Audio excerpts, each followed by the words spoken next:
semoga firman Tuhan yang dibawakan hari ini bisa menjadi berkat dan pelajaran untuk kehidupan kami sehari-hari. Di dalam nama Tuhan Yesus kami berdoa dan bersyukur. Haleluya. Mari kita bernyanyi O Kirama.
Mendengarkan firman Tuhan, kita akan menyanyi pribadi yang mengenal hatiku.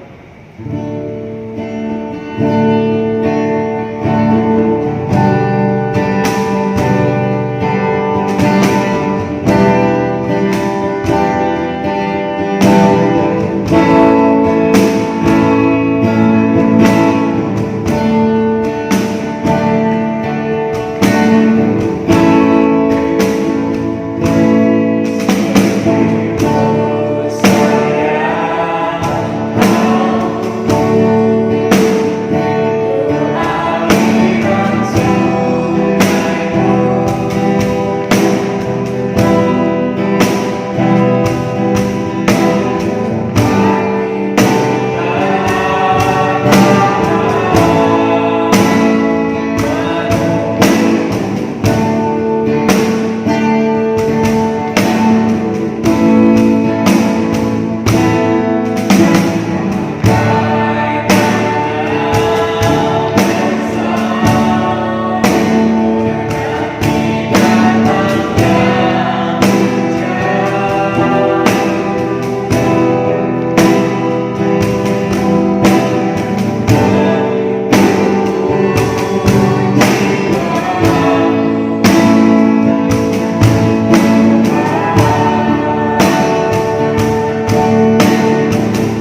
ya, walau hari ini kita belum bisa berkumpul bareng, nggak apa-apa. Kita tetap bersuka cita karena Tuhan masih izinkan kita untuk beribadah. Oke, apa kabar semuanya? Kakak harap kalian sehat-sehat ya.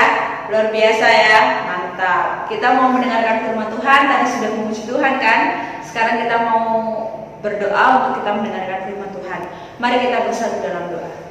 Tuhan Yesus yang baik, kami sangat bersyukur kepadamu kalau pada pagi hari ini kami boleh terus merasakan pemeliharaan Tuhan yang sungguh luar biasa dalam kehidupan kami. Dan pada pagi hari ini kami mau merenungkan firman Tuhan. Berkati kami, anak-anakmu yang mengikuti persekutuan pada pagi hari ini.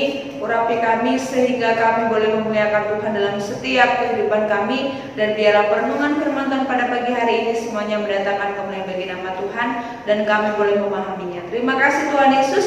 Dalam nama Yesus kami berdoa, haleluya, amin. Nah teman-teman yang terkasih, sekarang kita mau membaca firman Tuhan.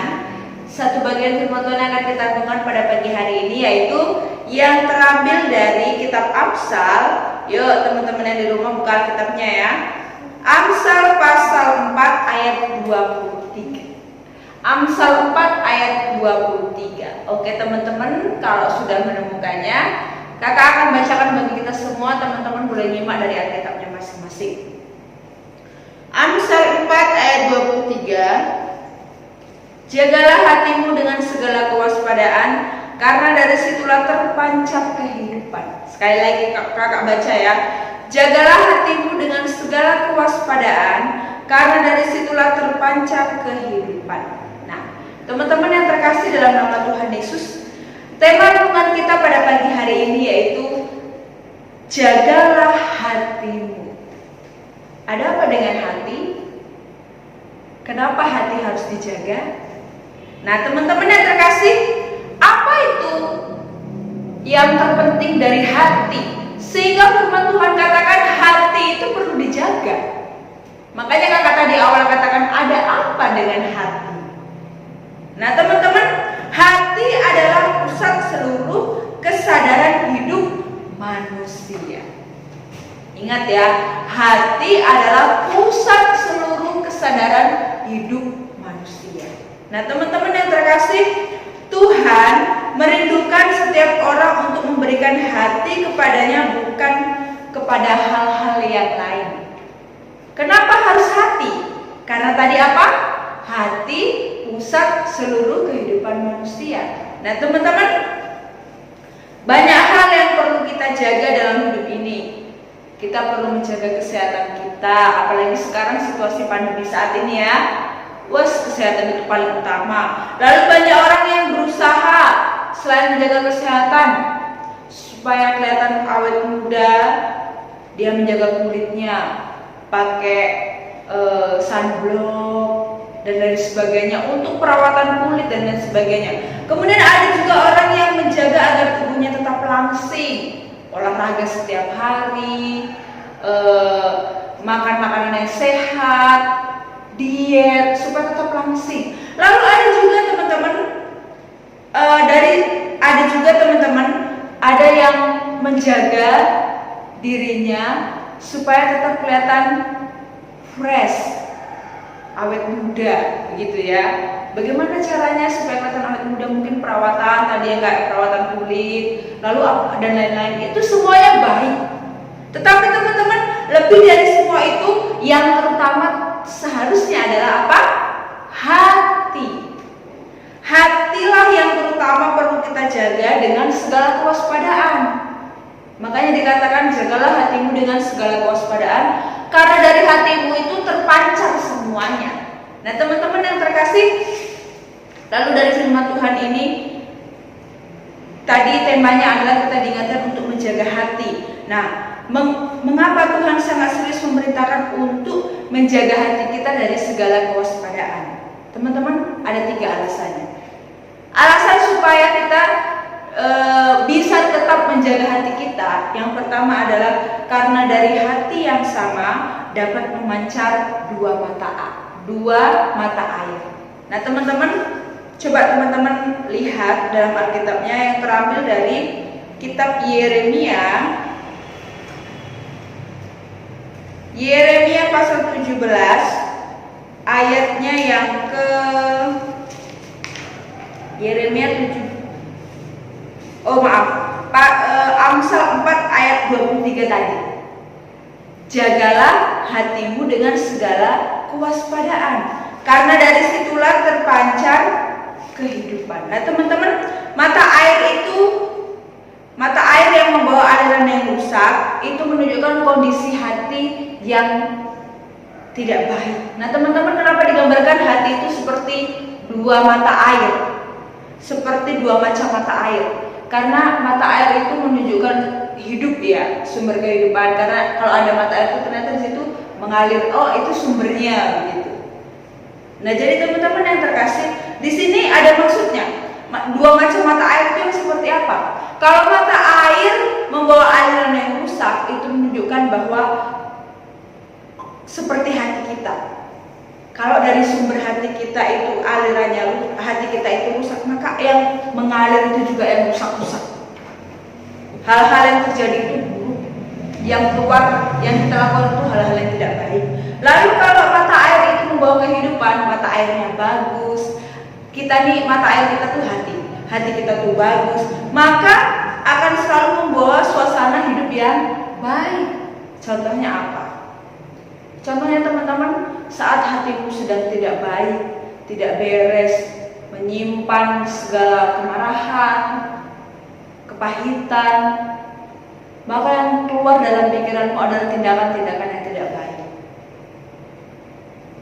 Ketika kita sedang marah, ketika kita sedang emosi dari hati kita, sikap kita itu terlihat sikap yang tidak baik.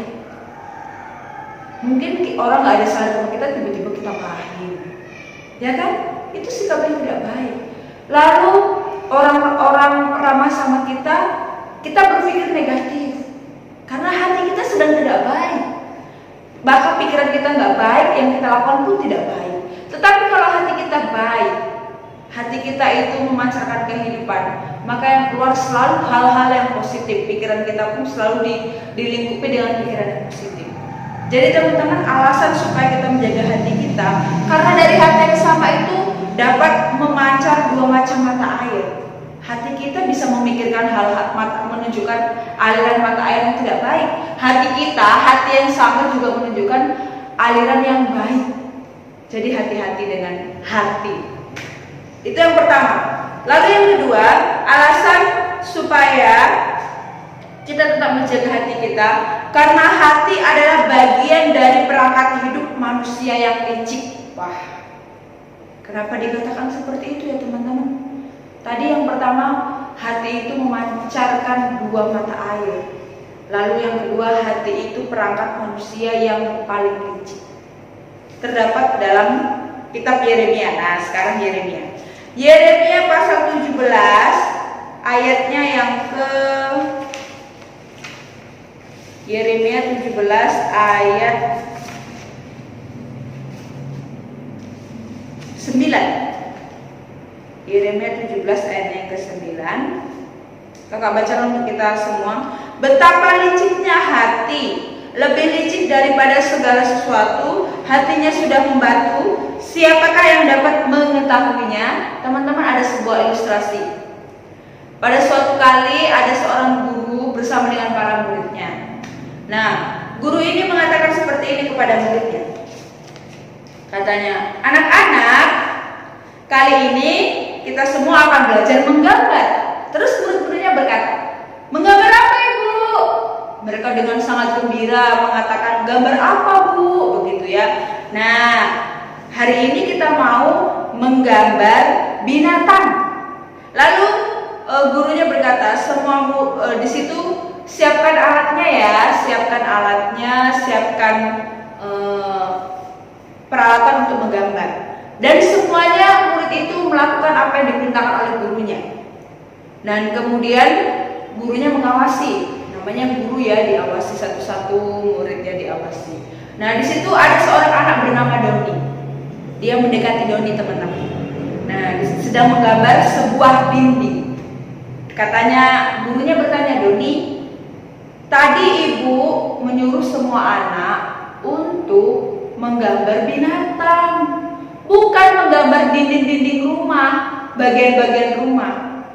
Iya ibu guru. Doni mengatakan seperti itu.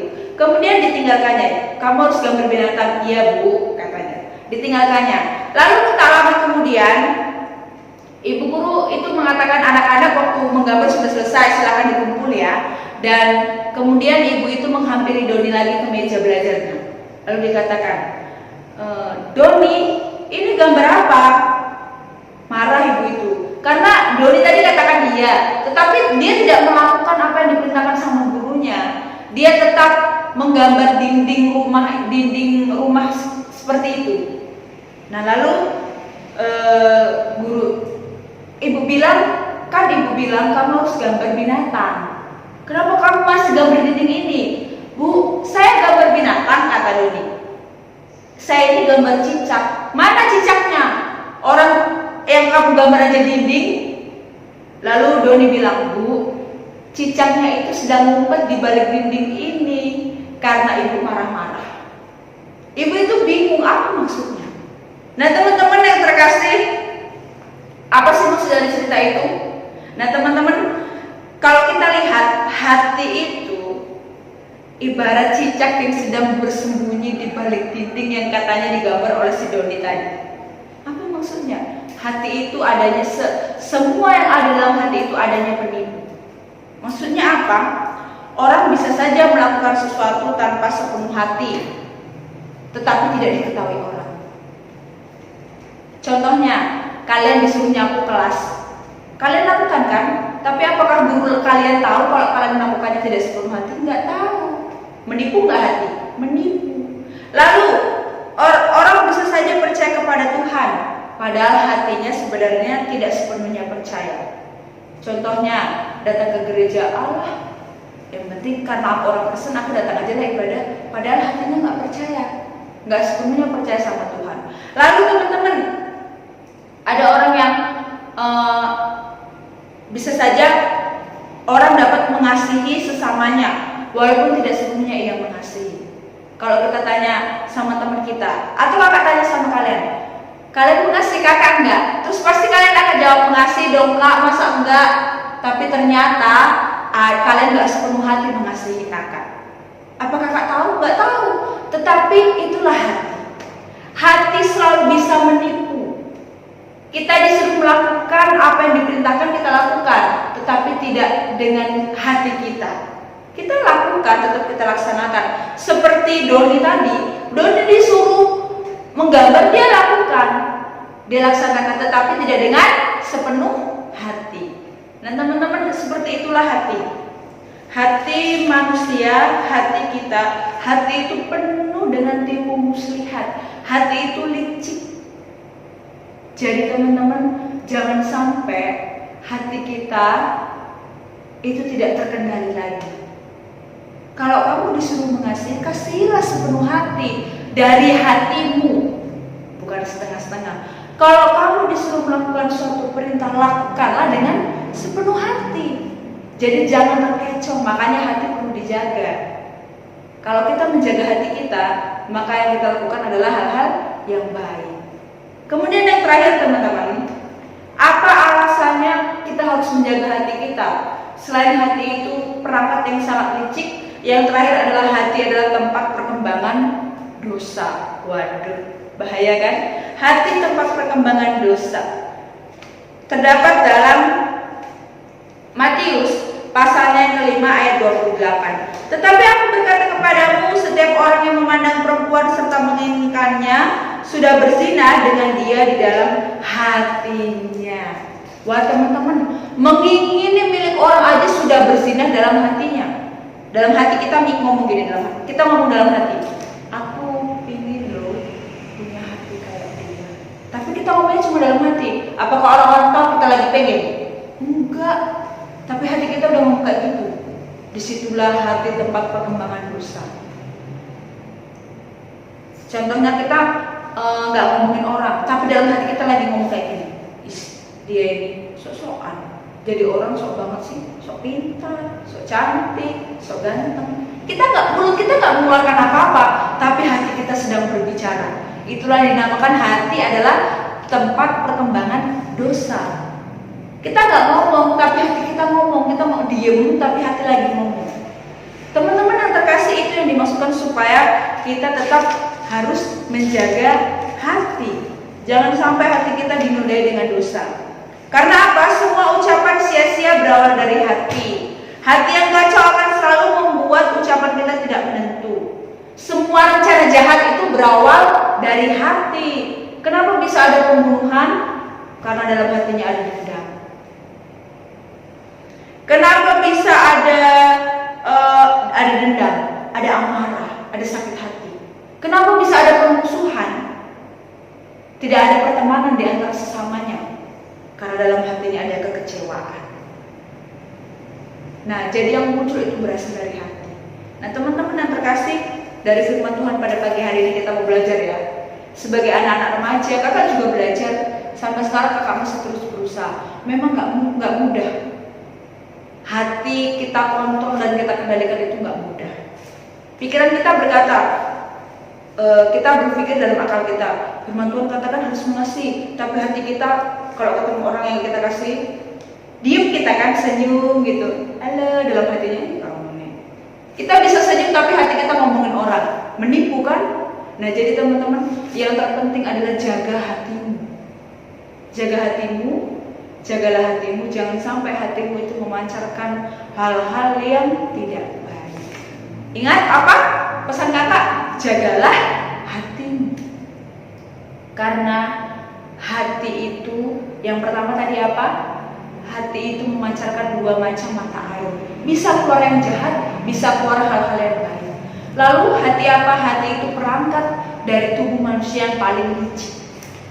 Lalu yang terakhir adalah hati itu tempat perkembangan dosa. Jadi hati-hati dengan hati. Jagalah hati. Amin. Mari kita berdoa. Tuhan Yesus yang baik, terima kasih firman Tuhan pada pagi hari ini mengingatkan kami kembali untuk kami semakin hari semakin melakukan apa yang Tuhan kehendaki lewat firman Tuhan yang kami renungkan, khususnya pada pagi hari ini. Tuhan, firman Tuhan mengatakan kepada kami untuk kami tetap menjaga hati kami. Jangan biarkan hati kami melakukan hal-hal yang tidak baik ya Tuhan. Tolong kami untuk kami bisa mengendalikan keadaan hati kami, sehingga hati kami juga boleh mengeluarkan hal-hal yang baik yang memuliakan nama Tuhan. Terima kasih ya Tuhan. Pada pagi hari ini kami juga menyerahkan untuk anak-anak remaja dalam setiap kehidupan mereka, pendidikan mereka, masa depan mereka. Tuhan, kami percaya mereka ada dalam rencana Tuhan. Kami pertaruhkan mereka ke dalam tangan kasih-Mu. Berkati orang tua mereka, berkati pekerjaan orang tua mereka, bahkan mungkin di antara mereka saat ini dan dalam kelemahan tubuh Tuhan. Kami memohon jamahan dan pemulihan daripada Tuhan terjadi atas mereka. Terima kasih ya Tuhan, terima kasih. Kami telah merenungkan firman Tuhan, dan biarlah firman Tuhan kami renungkan tidak hanya berlalu sampai di sini, tapi kami boleh melakukannya dalam hidup kami. Terpujilah nama-Mu, haleluya, amin. Shalom. Teman-teman, kita akan lanjutkan satu pujian lagi di dalam puji syukur.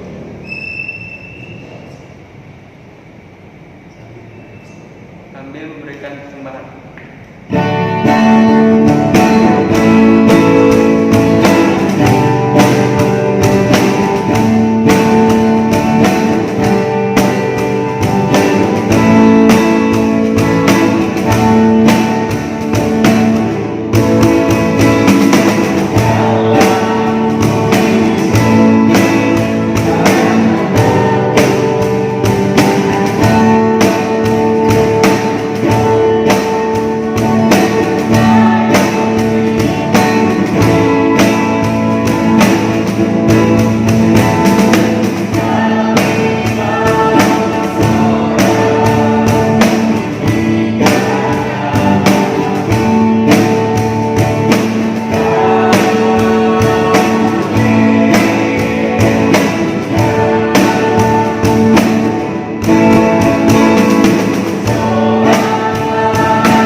di surga, dikuduskanlah namamu, datanglah kerajaanmu, jadilah kehendakmu di surga. Berikanlah hari ini makanan kami secukupnya, dan ampunilah kesalahan kami, seperti kami juga mengampuni yang bersalah kepada kami. Dan jangan membawa dalam pencobaan, dan lepaskan kami dari meja. Karena Engkau punya kerajaan dan kuasa dan kemuliaan sampai selama-lamanya. Amin. Bapa